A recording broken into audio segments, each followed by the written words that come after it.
Hello दोस्तों, स्वागत है आपका आपके YouTube channel the CGPSC coach में।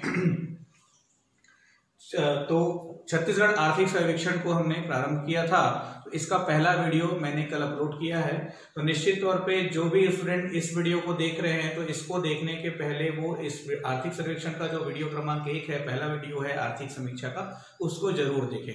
और अभी जो भी चैप्टर्स हम पढ़ा रहे हैं, एक पतली कॉपी लीजिए और जो भी चीजें हम आपको प्रोवाइड कर रहे हैं उसको सिनॉप्सिस के फॉर्म में आप पूरा नोट डाउन करते जाइए और बार बार उसका रिवीजन कीजिए। इसका जब ये कंप्लीट हो जाएगा पूरा इकोनॉमिक सर्वे, तो इसका टेस्ट पेपर भी हम आप लोगों को यूट्यूब पे प्रोवाइड करेंगे। ठीक है भाई।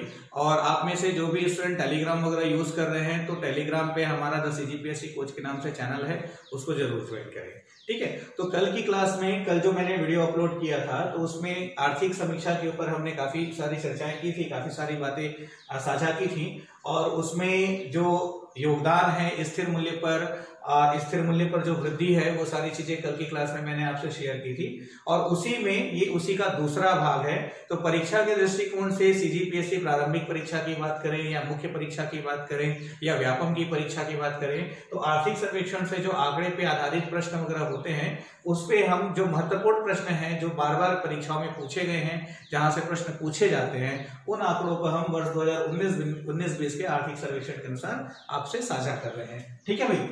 तो कल हमने स्थिर मूल्य पर चर्चा किया था, आज हम देखते हैं प्रचलित मूल्य पर। प्रचलित मूल्य पर, ठीक है भाई।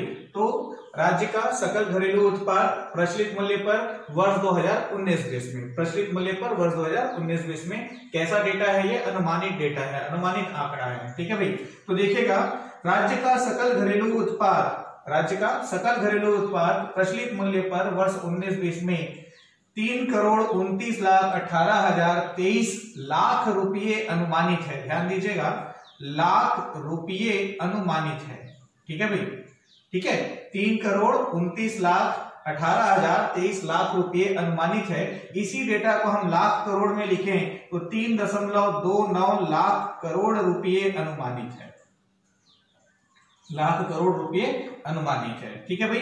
गत वर्ष की तुलना में प्रचलित मूल्य के आधार पर राज्य के सकल घरेलू उत्पाद में 8.26% की वृद्धि अनुमानित है। गत वर्ष की तुलना में प्रचलित मूल्य पर राज्य के सकल घरेलू उत्पाद में 8.26% की वृद्धि अनुमानित है। ठीक है भाई। और प्रति व्यक्ति आय, तो प्रति व्यक्ति आय निवल सकल राज्य घरेलू उत्पाद पर प्रति व्यक्ति आय अत्यंत महत्वपूर्ण प्रश्न है ये आने वाले परीक्षा के दृष्टिकोण से। तो प्रति व्यक्ति आय निवल सकल घरेलू उत्पाद पर, निवल सकल राज्य घरेलू उत्पाद के आधार पर छत्तीसगढ़ में प्रति व्यक्ति आय 98,281 रुपये अनुमानित है। ध्यान दीजिएगा, ये PCI है, पर कैपिटा इनकम, प्रति व्यक्ति आय। ठीक है। और यही निवल सकल घरेलू उत्पाद में भारत में प्रति व्यक्ति आय जो है 1,35,050 रुपये अनुमानित है। तो ये दोनों अत्यंत महत्वपूर्ण प्रश्न हुए, ध्यान दीजिएगा। ठीक है। राज्य का सकल घरेलू उत्पाद निवल आधार पर प्रति व्यक्ति आय, और वैसे ही भारत में प्रति व्यक्ति आय निवल सकल राज्य घरेलू उत्पाद पर। तो अत्यंत महत्वपूर्ण प्रश्न है और निश्चित तौर पे आने वाला जो भी व्यापम वगैरह का जो एग्जाम होना है, उसमें ये प्रश्न आपको जरूर दोनों में से एक प्रश्न मिलेगा। ठीक है भाई। चलिए अब चलते हैं जो क्षेत्रवार जो डिवाइडेशन है राज्य के सकल घरेलू उत्पाद में। तो एक क्षेत्र है हमारा कृषि एवं संबद्ध सेवाएं। अभी क्षेत्रों के ऊपर भी हम विस्तार से चर्चा करेंगे। तो कृषि एवं संबद्ध सेवाएं, कृषि एवं संबद्ध सेवाओं के अंतर्गत कौन कौन सा क्षेत्र आ जाता है? मत्स्य, वानिकी, पशुपालन, फसलें। ठीक है भाई। तो इन क्षेत्रों की हम बात करें तो प्रचलित मूल्य पर राज्य के सकल घरेलू उत्पाद में, मतलब कि इस 3.29 लाख करोड़ रुपए में, तो इसका जो 22.07% है, 22.07% है, वो किसका है? किसकी हिस्सेदारी है? कृषि एवं संबद्ध सेवाओं की हिस्सेदारी है, उसका योगदान है। ठीक है। वैसे ही उद्योग क्षेत्र का योगदान प्रचलित मूल्य पर राज्य के सकल घरेलू उत्पाद में 41.08% अनुमानित है। और सेवा क्षेत्र का योगदान राज्य के सकल घरेलू उत्पाद में प्रचलित मूल्य पर 36.85% अनुमानित है। ठीक है।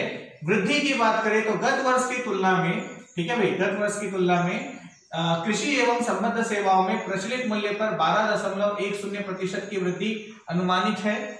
उद्योग क्षेत्र में 5.51% की वृद्धि अनुमानित है और सेवा क्षेत्र में 9.35% की वृद्धि अनुमानित है। ये 3 और 3 6 प्रश्न हुए।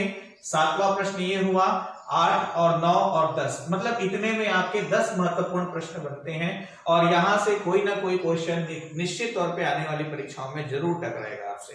ठीक है, बजट जो था वर्ष 19-20 का जो बजट था, तो उसमें जो अनुमानित डेटा था, इसको लेकर के 2-3 बार एग्जाम में बहुत कॉम्प्लिकेटेड क्वेश्चन आए हैं, इसको बहुत सरल शब्दों में मैं आपको बता रहा हूं। और जो पर्टिकुलर 2 ही चीजें आपको याद रखनी है यहाँ पे उत्तर का चयन करने के लिए, एक तो है ईयर 2019-20 और दूसरा यहाँ पर जो हमने लिख रखा है शब्दों में। ठीक है, तो बजट का विवरण हम देखें, वर्ष 19-20 में कुल राजस्व प्राप्ति 79,746 करोड़, ठीक है, 79,746 करोड़ रुपए अनुमानित थी और व्यय जो है 78,594 करोड़ रुपए अनुमानित थी। ठीक है भाई, जिसमें कि राजस्व आधिक्य जो है, जिसमें से राजस्व आधिक्य मतलब कि राजस्व प्राप्ति में से राजस्व व्यय को हम घटा दें तो राजस्व आधिक्य प्राप्त होता है। तो राजस्व आधिक्य जो है 1,151.47 करोड़ रुपए अनुमानित है। ये 3 महत्वपूर्ण प्रश्न हुए, राजस्व प्राप्ति, राजस्व व्यय और राजस्व आधिक्य। ठीक है भाई, राजस्व प्राप्ति में एक आपके अलग अलग भाग होते हैं, तो उसमें एक भाग होता है गैर कर राजस्व का। तो गैर कर राजस्व में सर्वाधिक योगदान जो है केंद्र सरकार से प्राप्त सहायता अनुदान का है। ठीक है भाई, जो राजस्व प्राप्ति होती है उसमें 2 प्रकार के राजस्व होते हैं, कर राजस्व होता है, दूसरा गैर कर राजस्व होता है।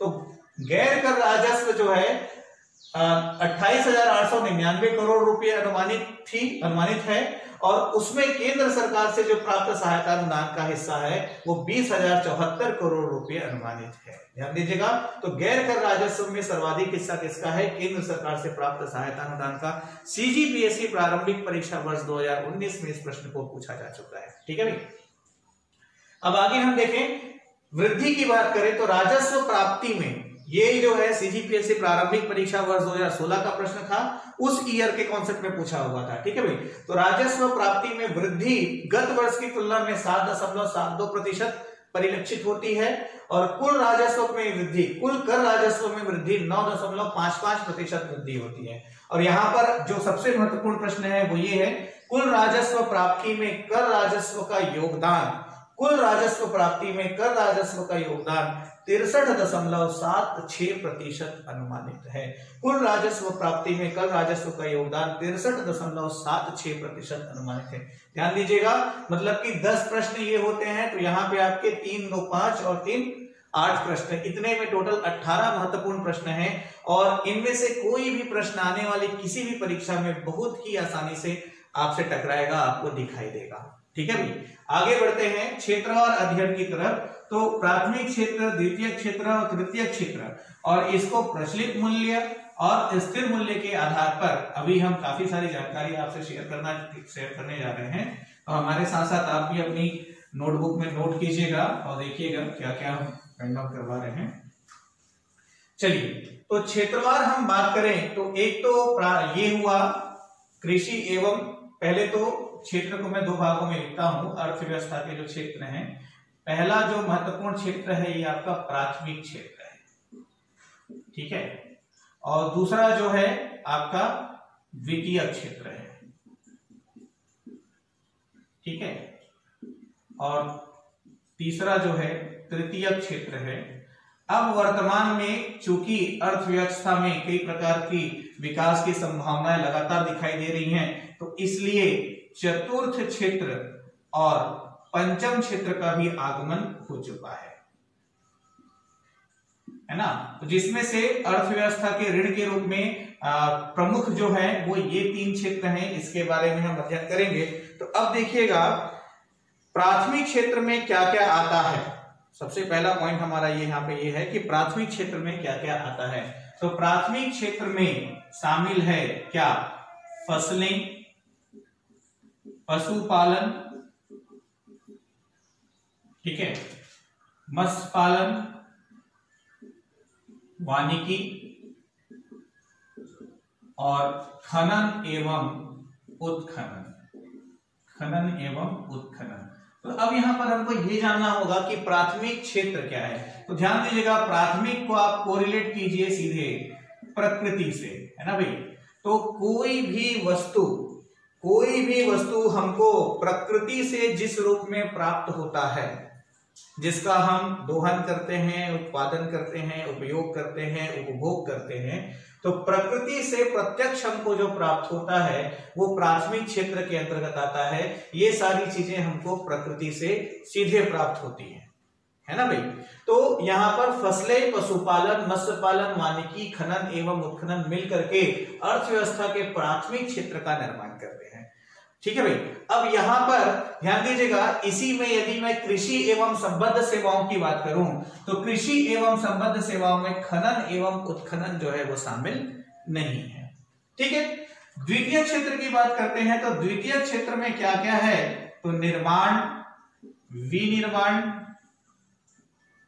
ठीक है, विद्युत गैस जलापूर्ति, विद्युत गैस जलापूर्ति।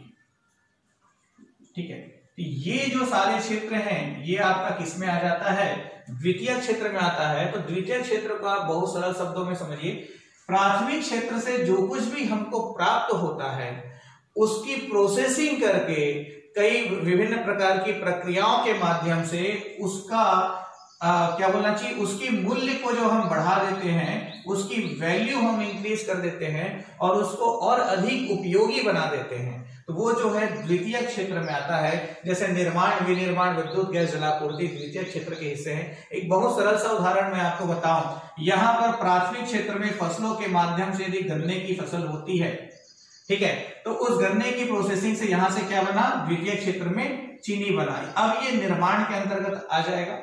ठीक है भाई। वैसे ही कुछ विनिर्माण के भी फंडे होते हैं, विद्युत गैस जलापूर्ति, मतलब कि प्राकृतिक क्षेत्र से या प्राथमिक रूप में जो भी चीजें हमको प्राप्त हुई तो उसका, जैसे खनन की हम बात करें तो लौह अयस्क खनन करके हमको प्राप्त हुआ, तो अब लौह अयस्क को हम डायरेक्ट तो प्रयोग नहीं करते, लेकिन द्वितीय क्षेत्र के माध्यम से उसका प्रोसेसिंग करने के बाद उससे कई प्रकार की मशीनें, पुर्जे बनाए जाते हैं जिसका हम उपयोग करते हैं और निश्चित तौर पर उसकी वैल्यू इस उत्खनित लौह अयस्क से तुलना में बहुत अधिक हो जाती है। तो उसकी प्रोसेसिंग करके उसको मूल्यवान बना देना और उपयोगी बना देना किस क्षेत्र का काम है, द्वितीय क्षेत्र का काम है। तो ध्यान दीजिएगा, प्रकृति से सीधे जो भी मिले वो प्राथमिक क्षेत्र में आ गया और उसके बाद उसकी प्रोसेसिंग करके उसको मूल्यवान बना करके उपयोगी बनाया गया, तो वो क्या हो गया, द्वितीय क्षेत्र में आ गया। ठीक है। अब तृतीय क्षेत्र की बात करें तो तृतीय क्षेत्र में मुख्य रूप से सभी प्रकार की सेवाएं शामिल है।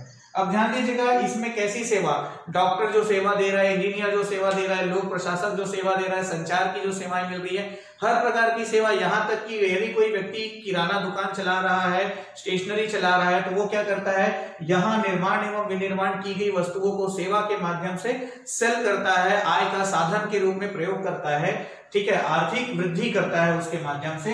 तो इस तरह से जितने भी प्रकार की सेवाएं हैं वो तृतीय क्षेत्र के अंतर्गत आ जाते हैं। लेकिन एक गंभीर समस्या उत्पन्न होती है कहां पर, जब प्रश्न में तृतीय और चतुर्थ को अलग करना हो, तब हम क्या करें। तो चतुर्थ के लिए मैं आपको दो शब्द दे रहा हूं, एक है आपका आईटी और दूसरा है आपका अनुसंधान।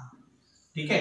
तो मुख्य रूप से इंफॉर्मेशन टेक्नोलॉजी और डेवलपमेंट का जो प्रोसेस है, अनुसंधान का, खोज की जो प्रक्रिया है, तो ये जो है चतुर्थ सेक्टर के रूप में आता है। ठीक है, ताकि नए प्रयोग और नए नए तरीकों से, नए अनुप्रयोगों के माध्यम से वस्तुओं का अधिक निर्माण किया जा सके, अधिक रूप में परिमार्जित किया जा सके और अत्यधिक उपयोगी बनाया जा सके। तो उस क्षेत्र में कार्य करने के लिए जो अनुसंधान के जो क्षेत्र है, अनुसंधान से संबंधित जो कार्य हैं या इंफॉर्मेशन टेक्नोलॉजी के अंतर्गत जो भी चीजें आती हैं, तो वो अर्थव्यवस्था के चतुर्थ क्षेत्र के रूप में अब खड़ा हुआ है। ठीक है। तो इस तरह से प्राथमिक, द्वितीय, तृतीय और चतुर्थ क्षेत्र हमने देखा। तो चतुर्थ क्षेत्र की गणना जब भी आपको करनी हो तो आप ध्यान दीजिएगा, तृतीय में से आप आईटी और डेवलपमेंट, आईटी और अनुसंधान को आप अलग कर लीजिए, रिसर्च और इंफॉर्मेशन टेक्नोलॉजी को आप अलग कर लीजिए। ठीक है भाई। पंचम क्षेत्र की बात करें तो क्या होता है, यहां से जब ग्रोथ होता है, मतलब कि जो भी व्यक्ति है जब वो यहां से और ऊपर उठता है, ग्रोथ करता है, तो आपको बहुत सरल से शब्दों में मैं आपको बताऊं, पॉलिसी मेकर, ठीक है, नीति निर्माण, तो मतलब कि अर्थव्यवस्था को चलाने के लिए, अर्थव्यवस्था को सुदृढ़ बनाने के लिए जो भी लोग पॉलिसी मेकिंग में काम करते हैं, नीति निर्माण में काम करते हैं, क्रियाकलाप और नियमों के निर्धारण में काम करते हैं, उन सभी लोगों को, उन सभी क्षेत्रों को अर्थव्यवस्था के पंचम क्षेत्र में शामिल किया जाता है। ठीक है भाई। तो इस तरह से प्राथमिक क्षेत्र, द्वितीय क्षेत्र, तृतीय क्षेत्र, चतुर्थ क्षेत्र, पंचम क्षेत्र, इसको जानना बहुत आवश्यक है, आने वाली परीक्षाओं की दृष्टि से अत्यंत महत्वपूर्ण है। ठीक है भाई। कई बार थ्योरी से भी लेकर के प्रश्न आते हैं कि द्वितीय क्षेत्र में इसमें से क्या शामिल नहीं है, प्राथमिक क्षेत्र में से इसमें से क्या शामिल नहीं है, ऐसे भी प्रश्न भाते हैं, छत्तीसगढ़ की परीक्षाओं में पूछे गए हैं। ठीक है। अब देखिएगा, ये जो प्राथमिक क्षेत्र, द्वितीय क्षेत्र और तृतीय क्षेत्र है, उस पर दो आधार पर अभी मैं आपसे डेटा शेयर करूंगा जो कि आने वाली परीक्षाओं के दृष्टिकोण से अत्यंत महत्वपूर्ण है। ठीक है भाई।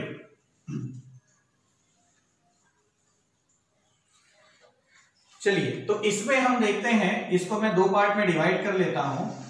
एक है आपका स्थिर मूल्य पर, जिसमें आधार वर्ष 2011-12 हो जाएगा, और दूसरा कॉलम हम ले लेते हैं इस पर प्रचलित मूल्य पर।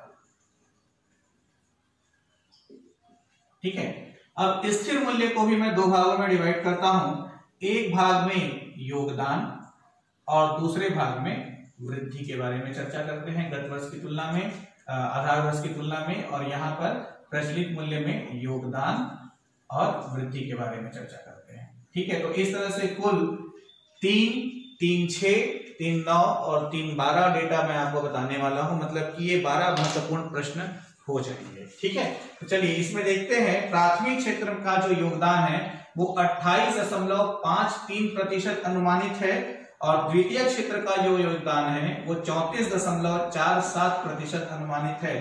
तृतीय क्षेत्र का जो योगदान है वो 37% अनुमानित है राज्य के कुल सकल घरेलू उत्पाद में स्थिर मूल्य पर। ठीक है भाई। अब वैसे ही वृद्धि की हम बात करें तो प्राथमिक क्षेत्र में वृद्धि 4.18% अनुमानित है, द्वितीय क्षेत्र में 4.76% अनुमानित है, और तृतीय क्षेत्र में 6.62% अनुमानित है। ठीक है भाई। प्रचलित मूल्य में आगे हम देखें, प्रचलित मूल्य के आधार पर तो प्राथमिक क्षेत्र का योगदान 30.27% अनुमानित है, 32.88% अनुमानित है, और 36.85% अनुमानित है। ठीक है भाई। वृद्धि की हम बात करें तो 9.99% प्राथमिक क्षेत्र में वृद्धि अनुमानित है, द्वितीय क्षेत्र में 5.72% अनुमानित है, और तृतीय क्षेत्र में 9.35% अनुमानित है। अब दोनों में ही हम पीसीक्यूआई की बात करें, प्रति व्यक्ति आय, पर कैपिटा इनकम की बात करें, तो यहाँ पर 83,075 रुपये प्रति व्यक्ति आय अनुमानित है, और यहाँ पर प्रचलित मूल्य पर 1,12,318 रुपये प्रति व्यक्ति आय अनुमानित है। तो इस तरह से टोटल ये 14 महत्वपूर्ण प्रश्न होते हैं। इन आंकड़ों को बहुत अच्छे से याद कीजिएगा। मैंने जैसा कि कहा है कि 100 पेज की आप पतली कॉपी बनाइए, और जो भी चीजें हम आपसे शेयर करते जा रहे हैं उसको सिनॉप्सिस के फॉर्म में लेते जाइए। अब यहाँ पर ध्यान दीजिएगा, पीएससी और व्यापम का जो नेचर है एग्जामिनेशन का, तो व्यापम हमेशा क्या करता है, अपनी परीक्षाओं में प्रचलित मूल्य के आधार पर प्रश्न पूछता है। पिछले जो 3-4 वर्ष का मेरा अनुभव रहा है, तो जितने भी प्रश्न पत्र मैंने देखे हैं, तो आर्थिक क्षेत्र में से व्यापम अधिकतर प्रचलित मूल्य पर आधारित प्रश्न पूछता है, जबकि पीएससी जो है स्थिर मूल्य पर आधारित प्रश्न को पूछता आया है। आगे भी ऐसा हो बिल्कुल जरूरी नहीं है, लेकिन हमको क्या है, चूंकि पुरानी चीजों से हम अनुभव लेते हैं, आए हुए प्रश्न पत्र से हमारे आगे बढ़ने की दिशा तय होती है, तो इस चीज का हम जरूर ख्याल रखें। ठीक है भाई। इसके अलावा अभी जो भी चीजें हम आपको बता रहे हैं, अभी देखिएगा हमारे YouTube चैनल पे छत्तीसगढ़ प्रशासनिक व्यवस्था के ऊपर भी हमने अभी वीडियो अपलोड किए हैं, उसके ऊपर और भी वीडियो आने वाले हैं। और इसके साथ साथ जो फिजिक्स साइंस का जो सब्जेक्ट है, उसमें जो फिजिक्स है उसके ऊपर भी सीजीपीएससी प्रारंभिक परीक्षा, मुख्य परीक्षा और व्यापम तीनों के पॉइंट ऑफ व्यू से हम वीडियो शेयर कर रहे हैं। काफी सारे नोट्स का लिंक हमने आपको प्रोवाइड किया हुआ है, जो पीडीएफ नोट्स आप लिंक पे जाकर के डाउनलोड कर सकते हैं। ठीक है भाई। तो वीडियो को पूरा देखने के लिए आपको लॉट ऑफ थैंक्स, बहुत बहुत धन्यवाद। ज्यादा से ज्यादा वीडियो को शेयर करें, और किसी तरह का कोई डाउट है, कोई समस्या है, तो कमेंट बॉक्स में आकर के आप हमको जरूर कमेंट करें। अभी आर्थिक सर्वेक्षण के ऊपर लगातार वीडियो आएंगे, पूरे वीडियो आएंगे, तो जरूर देखिएगा। इसको कंप्लीट होने में कम से कम 15 से 20 दिन का समय लगेगा। Thank you very much.